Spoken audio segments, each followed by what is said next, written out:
Honduras, Rio Coco Valley, September 19, 94. The air that night had a strange metallic taste, like breathing through a rusted pipe. My name is Sergeant Daniel Fuller, United States Army, serving as an advisor at the Honduran Jungle Warfare Training Center. What began as a simple night patrol would become something that rewired the way I understood fear. Our detachment was led by Lieutenant Rafael Ortega, with Corporal Ethan Anderson handling communications, 3 local soldiers, Ramirez, Gutierrez, and Soto, and 2 mules carrying supplies. I walked tail end with Rico, our German shepherd, trained to sense movement long before human eyes could. 8 men, 2 mules, 1 dog, headed into the forest that would consume nearly all of us. Before I tell you what happened in that stretch of jungle, let me ask you something. Have you ever felt the certainty that something unseen was watching you, not out of curiosity, but ownership? If you have, then you already know what I mean when I say that night never truly ended for me.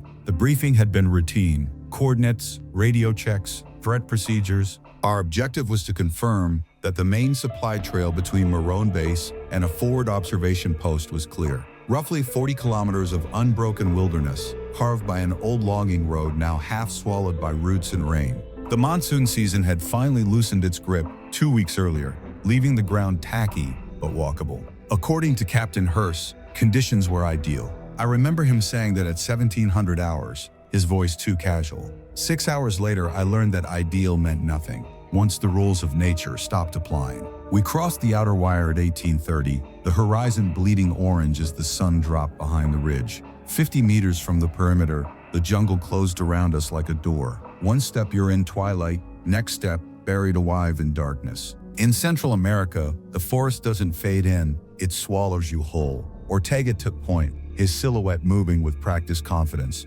He'd patrolled this valley for 6 years, could read the terrain like scripture. Behind him, Anderson lugged a 25-pound PRC-77 radio, the spare battery strapped tight against his pack. The Honduran soldiers came next, barely older than recruits, but tough, quiet, alert. Then the mules, their hooves sucking at the damp soil, and finally me with Rico straining at the leash. From the start, the dog was uneasy. His ears pivoted at every sound, hackles rising over noises I couldn't detect. Twice he froze, growling low and primal. But each time I stopped to listen, there was nothing. Only the layered orchestra of a rainforest night. 3 frogs, howlers in the distance, a jaguar's scream echoing somewhere up the ridge. Fuller, Ortega hissed over his shoulder. Dog okay? Just nervous, I whispered back. Probably smells a snake. He gave a small nod, but his hand drifted to his rifle, his gaze cutting through the darkness a little sharper than before. Whatever tension I felt, he felt it too. Something wasn't right. By 20-30 hours, we reached the Rio Coco. Under a quarter moon, the river ran black, wide as a football field. Its current steady and deep. The trail followed the north bank, hugging the water's edge where the trees thinned enough to move without hacking our way through. This was the dangerous leg. 3 kilometers of open ground. No canopy, no cover. If anyone wanted to stage an ambush, this was where they'd wait. Ortega raised a clenched fist, signaling a halt, then gestured to Ramirez and Gutierrez. Advance and scout, he ordered in Spanish. They nodded, spacing 10 meters apart, ghosts dissolving into the night ahead. Only the faint green glow of their chem lights marked their movement. That's when it came, the first sound. Not from the jungle, from the river. A long exhalation, deep and slow, like a massive lung venting underwater. It wasn't the noise itself that froze me. It was the weight of it, the vibration underfoot, as if the air itself recoiled. Rico went rigid.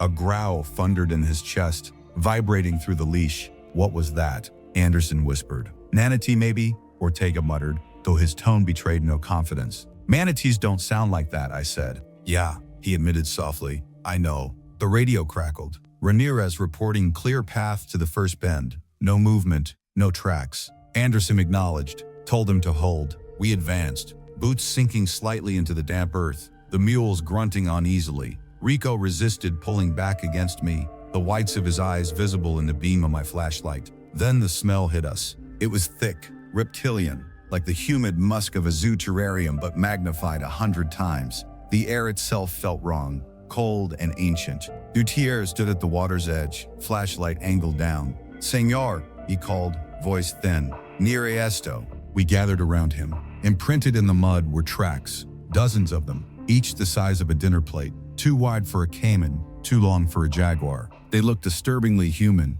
if human hands ended in claws. Ortega crouched, pressed a finger into one print. The mud was still soft, wet around the edges. Less than an hour old, he murmured. Could be tapir, Soto offered, uncertain. Tapirs have hooves, Gutierrez snapped. These have fingers. Anderson raised the mic. More on base, Jaguar 6. Possible large animal activity at checkpoint 2. Requesting instructions. Over. Static. Then a voice. Distant. Clipped. Jaguar 6. Proceed.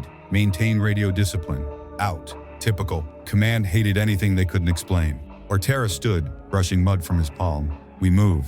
Eyes open. Stay close to the water. The formation tightened. To our left, black current moving with eerie stillness. To our right, a jungle wall so dense you could feel it breathing. That sense of being enclosed, of walking through the throat of something alive. It crawled up the spine. Then came that sound again. The same exhale, but closer, maybe 50 meters upriver. Steady, rhythmic, intentional. Rico stopped cold. I tugged the leash. He refused. His growl climbed into a strangled whine. Fuller, Ortega warned. I'm trying. He won't move. The water exploded. No warning, no buildup, just eruption. A tower of white spray shot upward, drenching the bank. Something enormous broke the surface. In the moonlight, I saw its head, slick and glistening, the size of an oil drum, snout elongated, eyes reflecting like molten mirrors, muscular body behind it, scaled black-green, shifting beneath the surface. It didn't roar. It didn't need to. It simply rose, regarded us,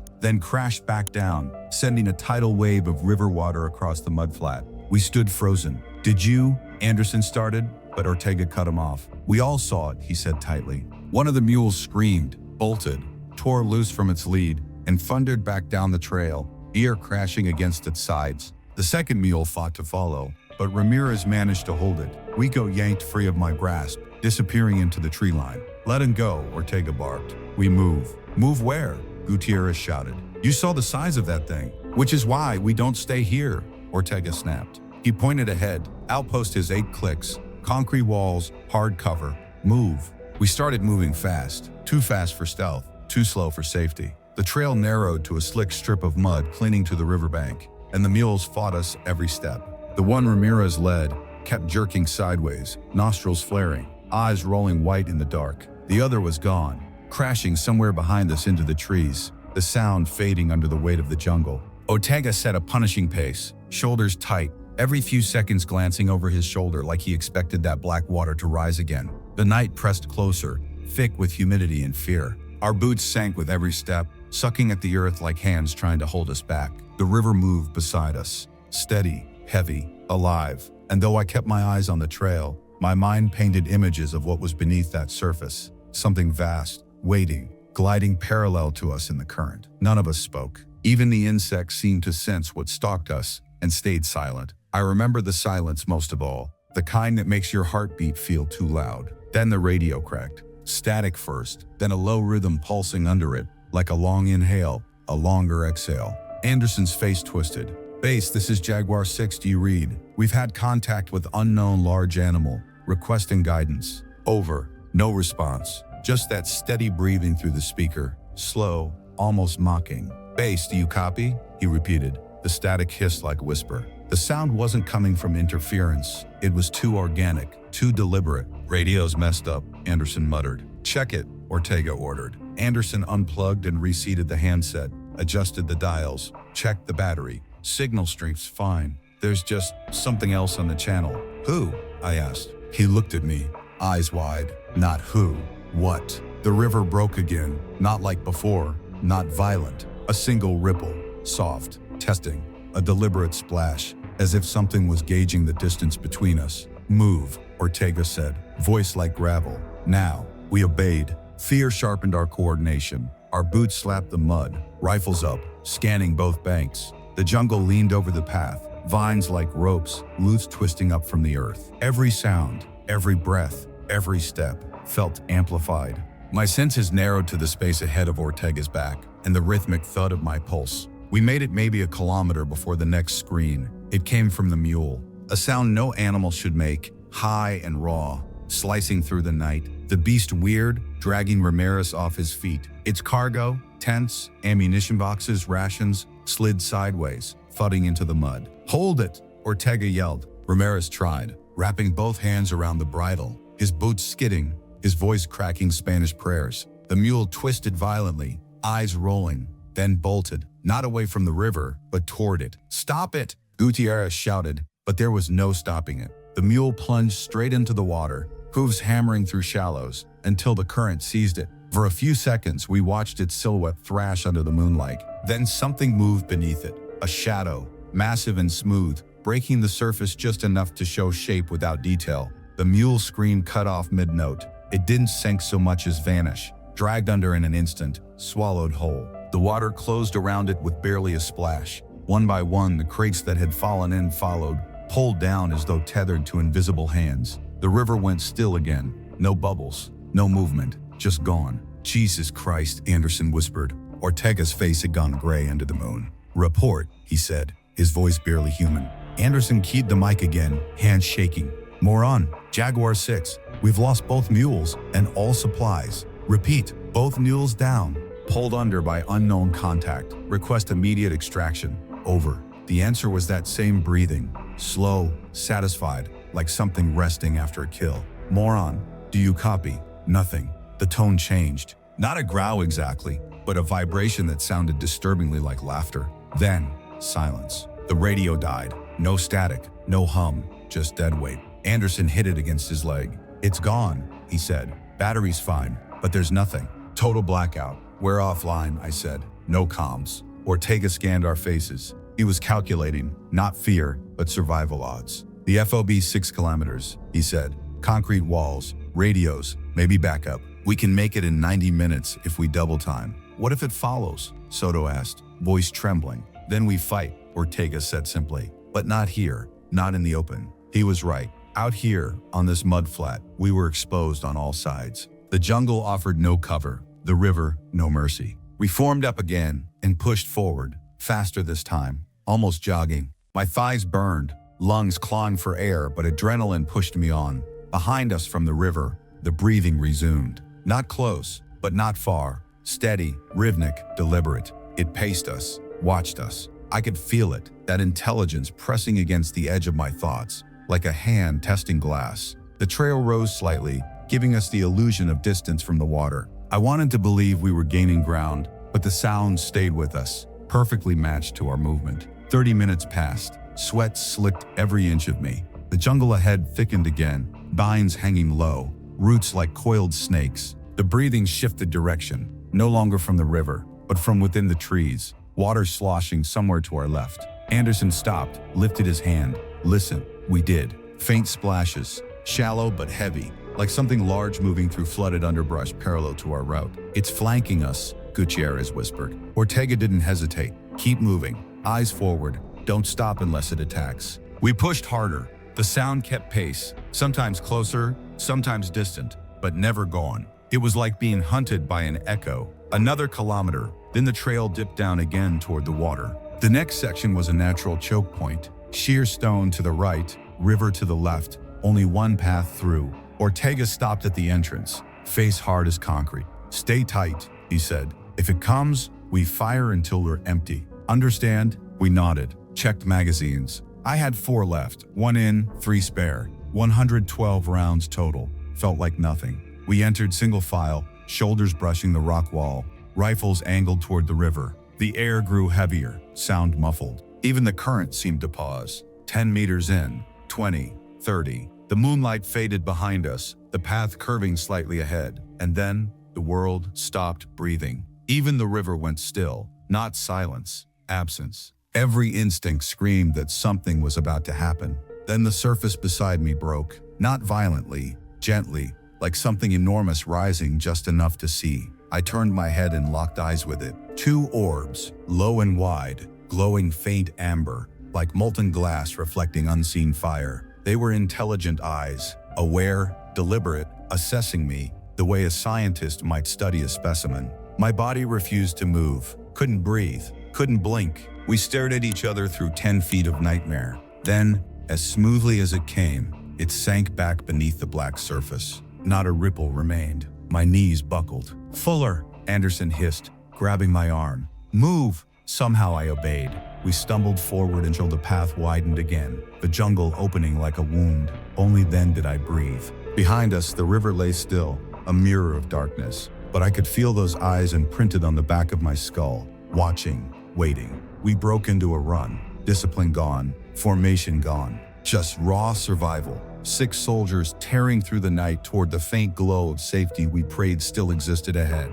By the time we reached the forward outpost, it was 0130 hours. The jungle behind us looked endless, an ocean of black trees, swallowing our footprints, as if the forest itself wanted to erase the evidence of our escape. When we finally broke through the outer wire, the perimeter lights hit us like a flare from heaven. We stumbled past the Honduran sentries without a word, collapsing in the dirt inside the compound. My legs felt carved from stone, lungs raw from the humid air, heart still beating to the rhythm of that breathing sound we'd fled for hours. The duty officer on call was Lieutenant Marcus, another American advisor stationed here. He came running when he saw the state we were in, mud-caked, pale, eyes wide and unblinking. "Where are your mules?" he demanded. "Where's your dog? Your gear?" Ortega straightened slowly, the weight of command pressing on him.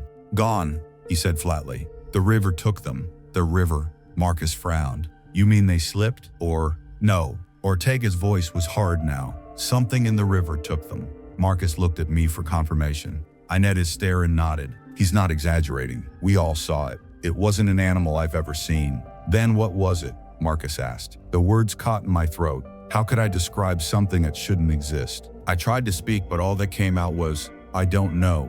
Big. Wrong. Marcus hesitated, then motioned us inside. "Get yourself cleaned up. We'll debriefing 20. The debriefing room was small, windowless, concrete walls, sweating with condensation. A single bulb buzzed above a metal table. Lieutenant Marcus sat on one side, with a notebook and a tape recorder. Beside him stood the Honduran post commander, Captain Rodriguez, arms crossed, expression locked somewhere between disbelief and curiosity. Ortega gave the report, voice steady, professional, coordinates, times, environmental conditions, sequence of events. He detailed the breathing sounds, the tracks, the first mule's flight, the second's disappearance, the moment when the radio went dead. Marcus listened, scribbling notes, his pen scratching faster as the story darkened. "You actually saw what pulled the mule under?" he asked. "A shadow," Ortega replied. "Large, deliberate movement, bigger than the animal itself." "How big are we talking?" "Bigger than a pickup truck."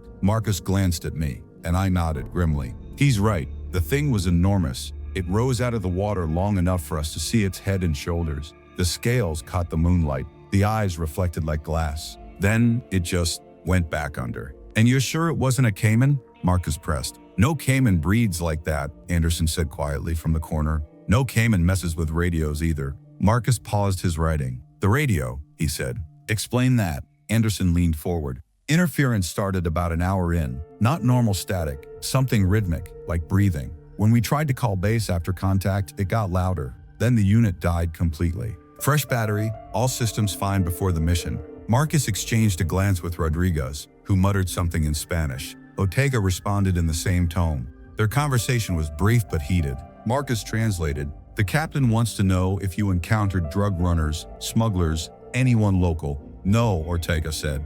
"This wasn't human." "You're certain?" Marcus asked. Ortega's eyes were steel. "I'm certain." The tape clicked as Marcus switched it off. "You understand how this sounds?" he said. "I understand," Ortega replied, "but I also understand what I saw."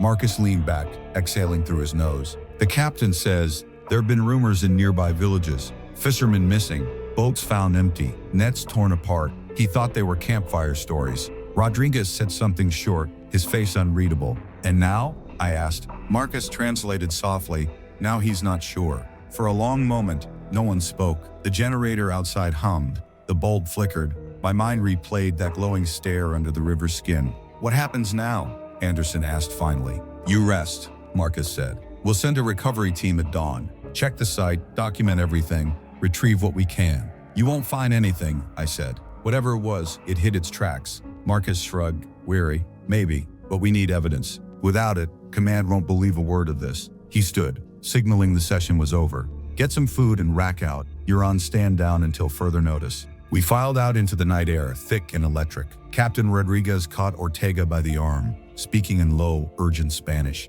I caught fragments. Cuidado, be careful, peligroso, dangerous, no vuelvan, don't go back. His warning didn't need translation. The barracks were basic, plywood walls, mosquito nets over narrow cots, one slow fan slicing the humidity. None of us spoke as we stripped down and lay back. The Hondurans took one end of the hut. Anderson and I claimed bunks near the door. Rico's leash lay empty on the floor beside me. I couldn't close my eyes. Every time I tried, I saw the surface of the river simmering like oil, saw those eyes staring through me, saw the way it studied us, not prey, subjects. By dawn, the world felt too quiet, the way it does after a storm that isn't done yet. At 0600 hours, the recovery team geared up, 6 soldiers, armed and alert, with cameras and fresh radios. Lieutenant Marcus led them. Rodriguez wanted to go, but was persuaded to stay. Command oversight, he said, though his expression told a different story. We watched them vanish into the green wall of trees, the sound of their boots fading into nothing.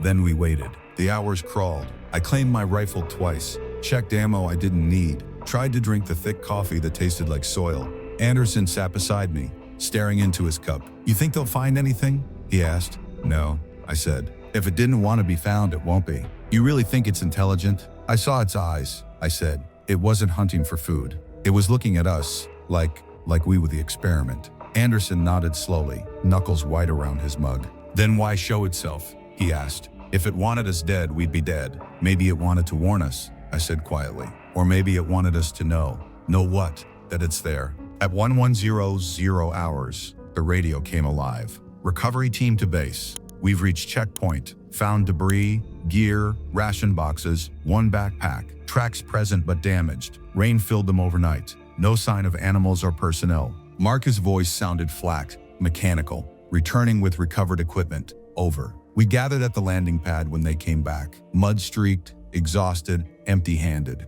Marcus dropped a silk rucksack onto the ground. That's it. Nothing else left. Rodriguez asked about the prints. Marcus shook his head. Too distorted for casts. Washed out. Won't mean anything to command. His tone was heavy, defeated. They'll write it up as wildlife activity. Maybe a big caiman. Maybe a jaguar. Jaguars don't drag things underwater, Ortega said sharply. And caimans don't breathe like men. I know, Marcus said. But try explaining that to people who weren't there. For the next 2 days, we were kept on base. Ordered to complete detailed statements. Times, gear lists, every procedural note they could quantify. They weren't looking for truth, just paperwork to bury it under. The official term they used was equipment loss during adverse conditions. Nothing about the river, nothing about what it contained. That second night, when the lights went out and the jungle chorus returned beyond the wire, I swore I heard that same slow breathing again, drifting faint and distant on the wind. The helicopter came in low on the third morning,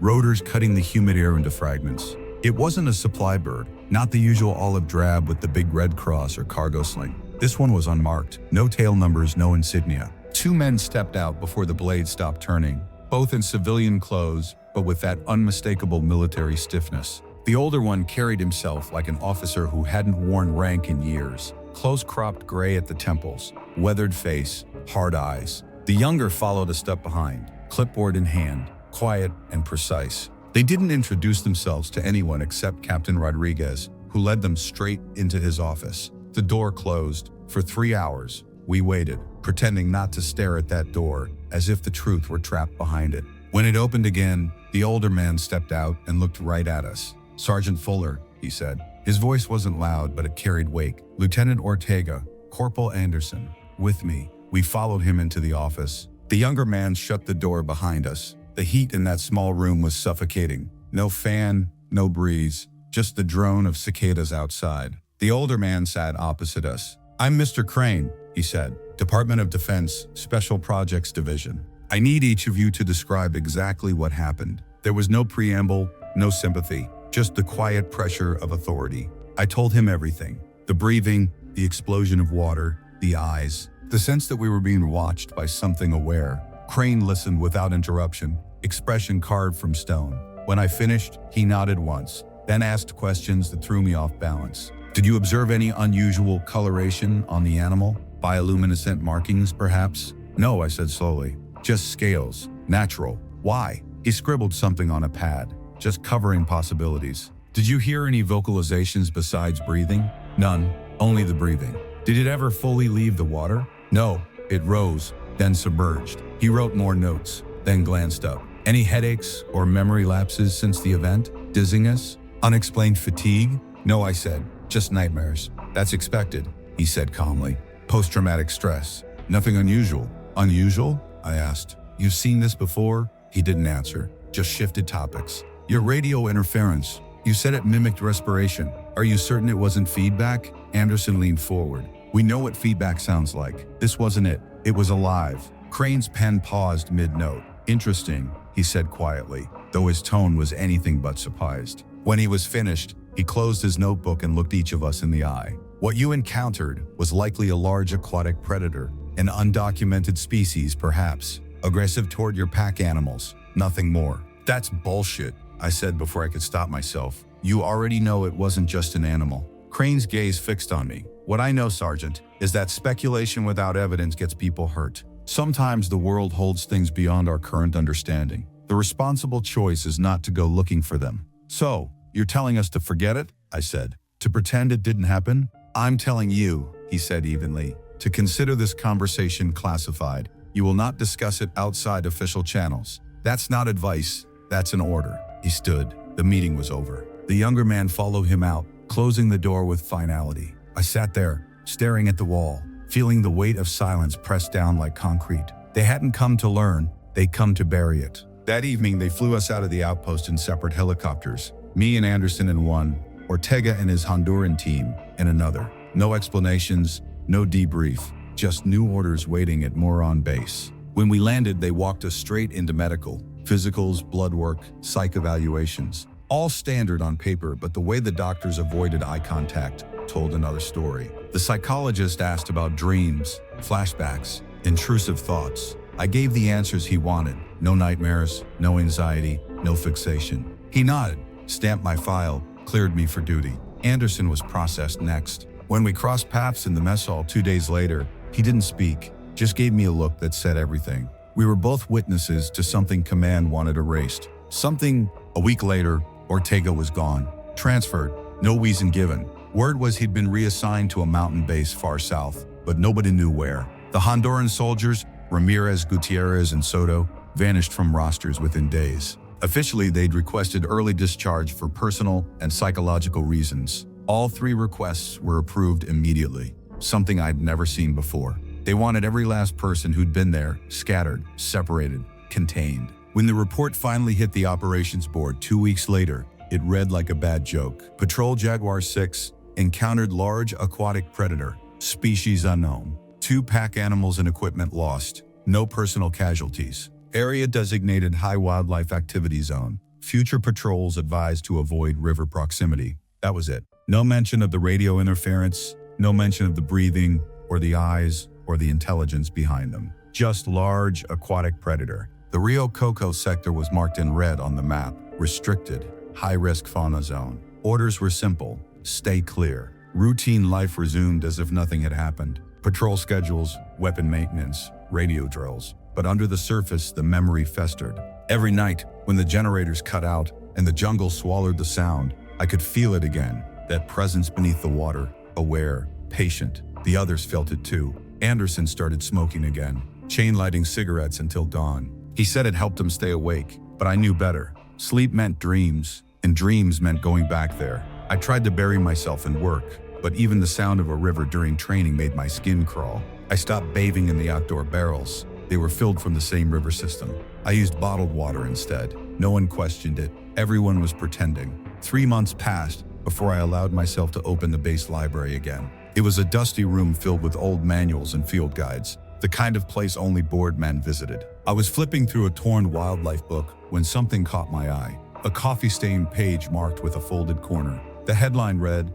Legends of the Rio Peoples. It spoke of an ancient being, the indigenous mosquito tribes called Lasa, the Deep One. Half serpent, half crocodile, intelligent and territorial. It guarded the deepest rivers, punishing those who trespassed. The drawing on the page was crude but familiar. The elongated head, the coiled body, the faint suggestion of arms. The description said it could breed above or below water, that its presence was marked by a heavy exhalation, and that those who heard it were counted by the river. I stayed at that phrase for a long time, counted by the river, as if the river itself kept a ledger of the living and the lost. I photocopied the page, folded it into my pocket, and kept it hidden in my footlocker. After that, I stopped talking about what happened. The command's silence was contagious. The incident became something half remembered, half denied, a nightmare that wore the face of memory. But every night, when I closed my eyes, I saw those glowing orbs just below the surface, unblinking, waiting. Sometimes, when I walked near the training pond on base, I swore I could hear that slow breath again, low and patient, like something laughing beneath the water. My tour ended in March of 1995, 6 months after the night the river swallowed our mules. By then, command had rotated most of us to different units, scattering the last traces of what happened like ashes on the wind. They called it standard redeployment, but we all knew it was deliberate. When I left Honduras, I promised myself I'd let the jungle bury the memory for good. Back at Fort Benning, I processed out, signed the forms, shook the right hands, and walked away with my DD-214 and a heart that still beat to that rhythm under the water. Civilian life was supposed to erase it. Construction work by day, cold beer by night, a normal rhythm that didn't include things that shouldn't exist. I met a woman, married her, built a life that looked solid from the outside. Kids came, a house followed. Everything looked normal, but the nights weren't. I'd wake drenched in sweat, the echo of that breath filling my room, the ghost of those eyes burning through the dark. My wife would ask what was wrong, and I'd lie, tell her it was an old nightmare from the service. She believed me for a while, but the distance between what I said and what she saw in my eyes grew wider every year. 9 years passed before the past came knocking again. It was 2003, late evening. The kids were asleep, the house quiet. The phone rang, unknown number. I almost didn't answer, but something made me pick it up. Fuller. The voice on the other end was rough, older, but familiar. "It's Anderson," it said. For a second, I couldn't breathe. We hadn't spoken since we'd left Benning the same day. "How'd you find me?" I asked. "Wasn't easy," he said, then hesitated. "But I needed to talk to you about Honduras." My stomach dropped. "Why?" "Because it's happening again," he said quietly. "And because we weren't the first." The sound of that line, heavy with conviction, pulled me right back into that jungle. He told me he'd been digging for years. Freedom of information requests, old service logs, reports that were supposed to be destroyed. "There's a pattern," he said. "Disappearing patrols, lost equipment, all along river systems across Central and South America. The same phrasing in every report, unknown aquatic predator, always followed by reassignments and sealed files." "You're saying it wasn't just us?" "Not by a long shot. Panama, Colombia, Brazil, Costa Rica, same signature. Always near deep water, always night, always radio interference." I sat there gripping the phone, heart hammering. "What do you want from me, Ethan?" "Come meet me," he said. "Savannah, next weekend. I'm speaking at a conservation conference. It's under the radar, but I've got documents, real ones. I need you to see them." "You were there, Fuller. They'll listen if we both talk." "You think anyone's gonna believe this?" I asked. "It's not about belief," he said. "It's about proof." Against all reason, I went, told my wife it was work-related, drove 8 hours straight to Savannah. Anderson met me in a hotel bar, older now, gray at the temples, face drawn tight, but the same haunted eyes. He had a briefcase full of files, photos, government letters, incident summaries, everything organized by year and location. He spread them across the table like a crime scene. "Colombia, 1980, he said, pointing to a grainy black and white photo of a patrol boat half submerged. "Peru vanished, engines still running, no bodies." "Next, Peru, 1991. Fishing village, 6 boats disappear in a week. Survivors describe something rising from the river, massive. Officials blame pirates, but pirates don't leave tracks like these." He slid another photo toward me. 3 enormous impressions in the mud, claws curling at the ends. Brazil, 1998. Dam construction crew. Workers reported something in the water, watching them for days. One night, 3 men vanished from the scaffolding.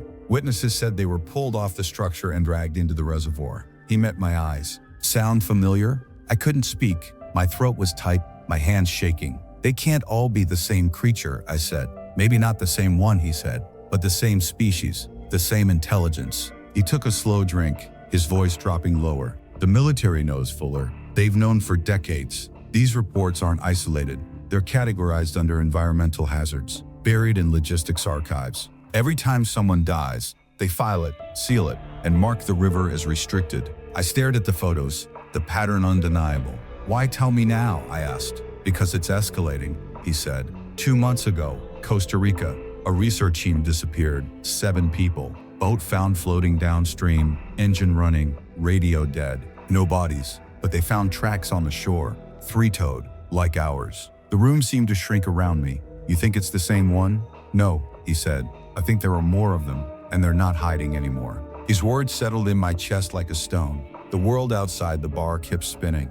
Music, laughter, traffic. But for me, time had collapsed into that night on the Rio Coco. The smell of wet mud, the breathing, the eyes. What are you going to do with this? I asked. Tell the truth, he said simply. Start with science, facts. Make it impossible to ignore. He leaned closer, but I can't do it alone. I looked at the table, at the proof, at his trembling hands, and realized the nightmare had followed both of us out of that jungle. All right, I said quietly. Let's do it. The conference was small, barely 60 people crowded into a university lecture hall that smelled of dust and old paper. Biologists, conservationists, a handful of quiet men in plain clothes who watched more than they listened. Anderson's presentation was called Unexplained Predation Events in Central American River Systems, a Pattern Analysis. Clinical, harmless on the surface, but as he spoke, the tension in the room thickened. Slide by slide, he laid out the evidence. Disappearances, damaged boats, equipment losses,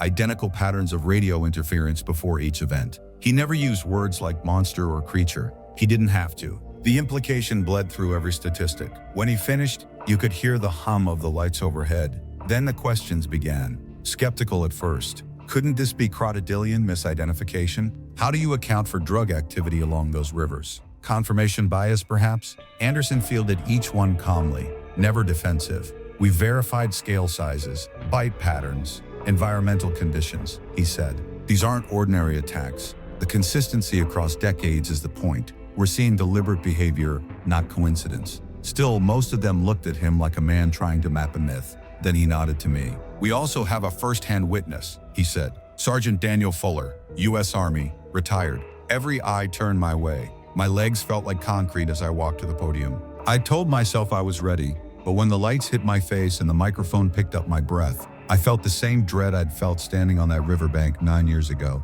I didn't dramatize it. I didn't have to. I told them exactly what happened, what we saw, what we lost, how the water rose and swallowed our deer, our mules, our sanity. The words came slow at first, then steadier, as if the story had been waiting for release. When I described the breathing, the sound that seemed to fill the world, the room went utterly silent. It looked at me, I said finally. Not like prey, like a man might study a specimen, like it knew what I was. My voice wavered. And then it chose to let us live. When I finished, no one clapped. Some sat frozen, eyes wide. Others scribbled furiously, as though writing could protect them from belief. A few just stared, pale and quiet. I stepped down. Anderson gave me a nod, a small, grateful gesture. We'd done what we came to do. But the real conversation started after the session. 3 people approached us discreetly: a Brazilian biologist, a Panamanian park ranger, and a British documentary filmmaker. Each had their own story.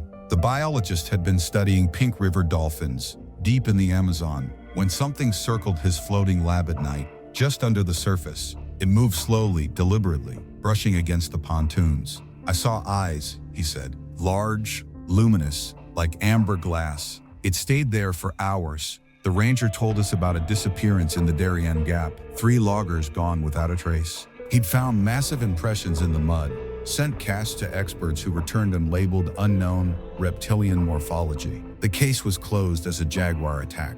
But I've seen jaguar kills, he said. They don't leave drag marks 20 feet long. The filmmaker had footage from Venezuela, grainy, shot from a helicopter, showing a shadow moving beneath a river current, keeping pace with the aircraft for nearly a minute. He tried to follow up, but was denied permits, told the area was under military restriction. It was the Orinoco, he said. They said it was flooding season. It wasn't. We shared information, exchanged contacts, and by the end of the night, a quiet network had formed. People who'd seen things the world refused to acknowledge. Over the next few years, stories kept surfacing. Internet forums, academic conferences, private emails passed hand to hand. Patterns emerged. Every major river system from Panama to Peru had its legends, its guardian, as the locals called it. Always intelligent, always territorial, never fully seen, only felt. Then came the Ecuador incident in 2008. An oil exploration team operating near the Napo River reported equipment failures, sensors malfunctioning without cause. 3 days later, their base camp was attacked at night. Survivors, 5 of 12, spoke of something rising from the river, massive and dark, moving with impossible speed. They opened fire. It didn't stop. 7 dead, 5 barely escaping through the jungle. The Ecuadorian government blamed guerrillas, but the wounds on the bodies told another story. Deep, crushing, as if from jaws, not bullets. The military sent a unit to investigate. They found the camp torn apart, tracks leading straight back to the river. The soldiers stayed 2 weeks, waiting. One night it returned. They fired hundreds of rounds. It went down briefly, then vanished beneath the current. No body, no remains, just blood on the water. After that, things got quiet again. Too quiet. But the silence wasn't peace, it was cover-up. Government scientists were flown in. Reports were written, stamped classified.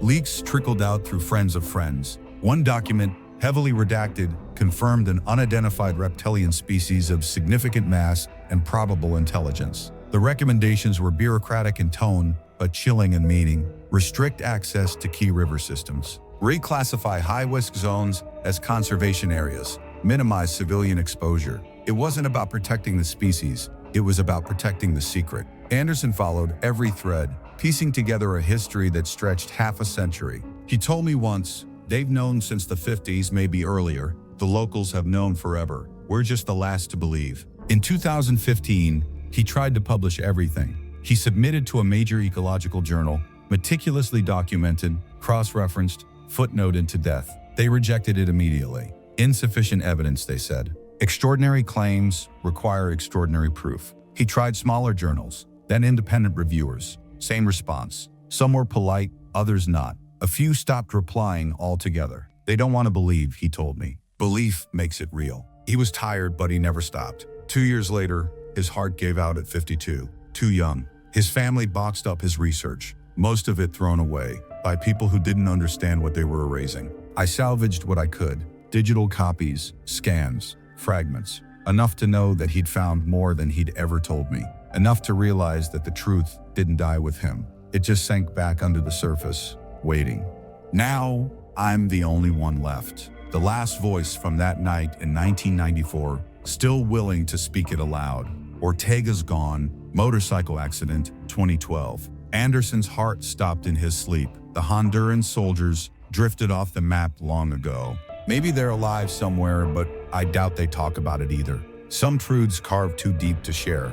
I'm 71 now, heart weaker, memory thinning around the edges, but that night stays sharp, like a wound that never healed. I can still see the river, black and endless, and the thing that rose from it, studying us with those glass-bright eyes. The military can scrub the reports. Governments can mark maps and issue silent warnings. But what lives under that water is still there. Maybe older than us, maybe wiser, definitely patient. And if it was watching then, it's still watching now. After Anderson died, I tried to keep his work alive. I organized what I could recover from his hard drives. Photographs, transcripts, half-finished drafts. He'd been tracing a global pattern, linking sightings along the Amazon, the Orinoco, even the Mississippi Delta. At first, I thought he was stretching, chasing ghosts born from trauma. But the more I read, the clearer it became. The same footprint, the same vanishings, the same radio blackouts repeating across continents. I reached out to the others from that old network, the biologist, the ranger, the filmmaker. The biologist had gone missing in 2010 during a solo research trip. The ranger retired, refused to talk on the phone, only sent a letter that said, "Stop asking questions." The filmmaker disappeared after posting an online teaser for a documentary he never finished. A week later, his footage was gone, channel deleted. It was as if something, or someone, was cleaning house. By then I understood the pattern too well. The governments weren't just ignoring these things, they were monitoring them, quietly, strategically, as if studying predators behind glass. Every protected wetland, every restricted ecological zone, every environmental hazard warning along those rivers looked like conservation policy on paper, but mapped together, it formed something else: containment. They weren't preserving nature, they were fencing it in. Years went by and I tried to live as if the world still made sense. My kids grew up, my wife grew tired of my silences and the way I'd stare at a puddle like it might blink back. We divorced amicably, as they call it. Though she once told me I'd never really come home from Honduras, she was right. Part of me was still out there, knee-deep in that riverbank mud, waiting for the surface to move. Even now, when I close my eyes, I hear the breath, the long exhale that filled the night before the water broke. Sometimes I think I've imagined it all, but then I'll read a buried news story, boat found adrift, crew missing, no signs of struggle, or a satellite image flagged for river disturbance, possible subsidence, always the same latitudes, the same valleys, and I remember that breathing, the way it vibrated through the air like a heartbeat too big for the world. A few years ago, I went back through the old photocopy I'd kept from the base library, the mosquito legend of Lasa. The ink is faded, but the words still feel alive. It said those who hear the deep breath are counted by the river, not the living. Back then, I thought it was superstition. Now I'm not so sure. Maybe we were marked that night, tagged like animals for observation. Maybe we still are. Because sometimes, when I dream, I'm back on that trail. Moonlight slick on the water, and I see movement beneath the surface. But this time, when the eyes rise, they're closer, brighter, and I can hear it think. Not in words, but in that slow pulse of breath, like it's measuring me again, deciding whether I still matter. I always wake before it decides. People like to believe humans are the apex, that nothing left on this planet can make us feel small. But the jungle knows better. The rivers remember. There are things older than our species moving through that dark water. Apex predators that learned patience long before we learned arrogance. The military called it unknown aquatic fauna. The locals called it guardian of the deep. I call it proof that we are not in control of this earth, only guests walking through someone else's domain.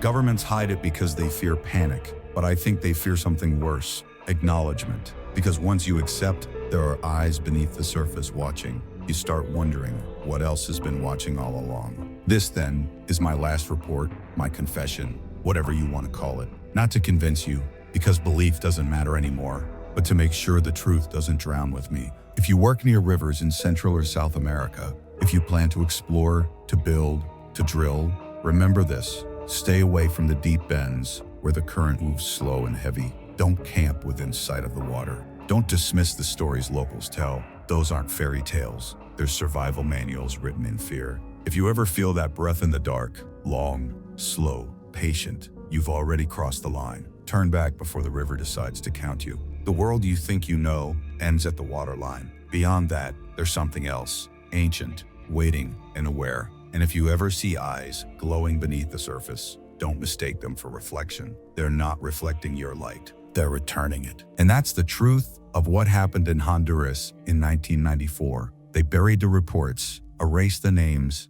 and marked the river as forbidden. But some things can't stay buried forever. The jungle still breathes, and when it exhales, it remembers. If you made it this far, you're one of us now. Hit subscribe if you want to hear more stories the world tried to erase. Real accounts from soldiers, scientists, and survivors who saw what shouldn't exist. Drop a comment below. What do you think lives beneath that water? I'm Captain Rebel, reminding you, stay out of the deep water and never ignore the sound of breathing in the dark.